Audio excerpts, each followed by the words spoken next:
देहिनोऽस्मिन् यथा देहे कौमारं यौवनं जरा तथा देहांतरप्राप्ति धीरस्तत्र न मुह्यति। प्रिय दर्शकों नमस्कार, एक बार फिर से उपस्थित हूं आप सबके सामने। आज मंगलवार है और आज के कार्यक्रम में 4 ऐसे ग्रहों के बारे में आपसे चर्चा करने वाला हूं जो अगर कुंडली में कुछ ऐसी स्थिति में हो तो कुंडली के कमजोरीपन को मजबूती में बदलने की स्थिति में चले जाते हैं। कार्यक्रम के आरंभ में एक बात कहना चाहता हूं जो आप लोगों के लिए बड़ा आवश्यक होगा। उन लोगों को ये बात है जो मेरा कार्यक्रम या मेरा चैनल सब्सक्राइब तो कर बैठे हैं पर देखते नहीं हैं, तो उन लोगों के लिए एक कल रात में मुझे एक मेरे दिमाग में पंक्ति आई थी याद, और वो पंक्ति थी कुछ इस तरह से कि एक बार सामने से गुजर जाओ ना, एक बार सामने से गुजर जाओ ना, मुझे त्योहार मनाए कई दिन हो गए हैं। कभी इस चैनल को भी देख लिया करो।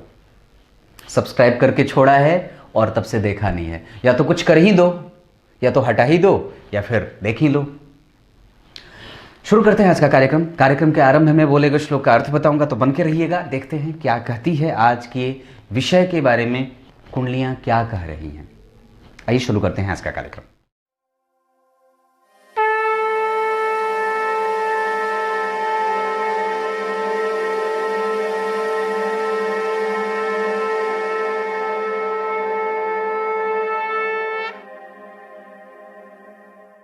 आइए शुरू करते हैं आज का कार्यक्रम। बता दूं ये बात कि अगर आपकी कुंडली में लग्न में चंद्रमा बैठे हों, चाहे वो 8 नंबर की राशि में ही क्यों ना बैठे हों, अगर वो लग्न में बैठे हों, गुरु अकेले बैठे हों जन्म कुंडली के चतुर्थ भाव में, यहां सिर्फ अकेले अकेले वाली बात होगी, यहां कोई किसी के साथ नहीं होगा।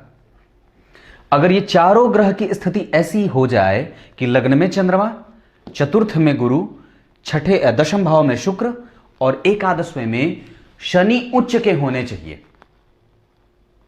एकादशवें में शनि होने चाहिए या किसी भी भाव में शनि हो वो उच्च के हो, ये तीनों ग्रह केंद्र में ऐसे हों और शनि किसी भी भाव में उच्च की राशि में या खुद की राशि में बैठे हों, तो जन्मा जातक बुद्धिमान, चंचल चपल नेत्रों वाला, घर परिवार का सुख समृद्धि देखने वाला, उच्च पदस्थ अधिकारी बनने का योग और अपने कार्य क्षेत्र में महारत हासिल करने वाला और सब प्रकार के सुखों का भोक्ता होता है। जो उसकी इच्छाएं होती हैं वो संपूर्ण पूरी होती हैं।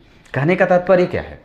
तात्पर्य ये कि लग्न में चंद्रमा बेहतरीन फल देने वाले, शुक्र पद के कारक होते हैं, ये सिंहासनारूढ़ बनाते हैं व्यक्ति को, और गुरु सर्वोच्च सुखों के प्रदाता, वो सुख के कारक होते हैं। अगर ये स्थिति बन रही हो तो यहां पे चतुर्थ भाव में गुरु अकेले कारक होकर के अगर बैठे भी हों तो भी कोई फर्क नहीं पड़ता है। बस इतनी सी बात है।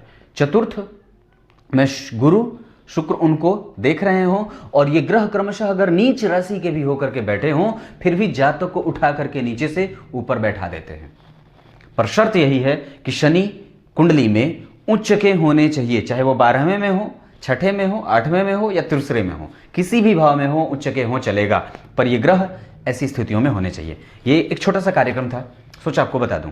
कैसा लगा जरूर बताइएगा। कार्यक्रम के आरंभ में बोले गए श्लोक का अर्थ बता देता हूं। गीता के दूसरे अध्याय के 13वें श्लोक में भगवान ने बात कही है। क्या कही है? जितने भी देहधारी हैं वो बालकपन से गुजरते हैं, फिर जवान होते हैं और फिर जरा को प्राप्त कर देते हैं। जरा को प्राप्त करने का मतलब है बुढ़ापा, जरा मतलब होता है बुढ़ापा। तो इसमें यह बात है कि किसी एक अवस्था में जाकर के आप ये नहीं कह सकते कि भक्ति का मार्ग या भक्ति का पथ जो है या ईश्वर का नाम बुढ़ापे में ही लिया जाना है। अब मुझे जरा ये कोई बता दे, मुझे जरा कोई ये बता दे कि बुढ़ापा आप जिसको कहते हो या फिर ये सोच के बैठे हैं कि बुढ़ापे में भगवान का नाम लूंगा और तीर्थ आदि बुढ़ापे में करूंगा, तो आपको किसने ये बताया है कि जिसको आप बुढ़ापा कह रहे हो वही वास्तव में बुढ़ापा है? किसने? क्योंकि हो सकता है कि जिसे हम जवान कहते हों वही बुढ़ापा हो, और जिसे हम बुढ़ापा कहते हों वही जवानी हो। यह बताया किसने है कि आप बूढ़े हो गए और जवान हो गए? उम्र की सीमा तो है नहीं, आप अपनी मृत्यु जानते नहीं हो। तो बस ये बात है, समझने वाली बात है। और दिमाग लगाइएगा कि आप अगर ये सोच बैठे हैं कि तीर्थ यात्रा बुढ़ापे में, रिटायरमेंट के बाद, अरे भाई तो वो बताया किसने है आपको कि आप बूढ़े हो गए हो? ना, नहीं हुए हो। और आपको ये किसने बताया कि मैं अभी जवान हूं और आप अभी जवान हो? शायद यही बुढ़ापा हो, और जिसे आप बुढ़ापा मान बैठे हो वही जवानी हो, जिसमें वहां पे नहीं यहीं पे करना हो। ये बात है। कुछ इसी तरीके से आज के कार्यक्रम का समापन करते हैं। तब तक के लिए इजाजत दीजिए, कल एक बार फिर से उपस्थित होंगे आप सबके सामने। तब तक के लिए बहुत बहुत नमस्कार।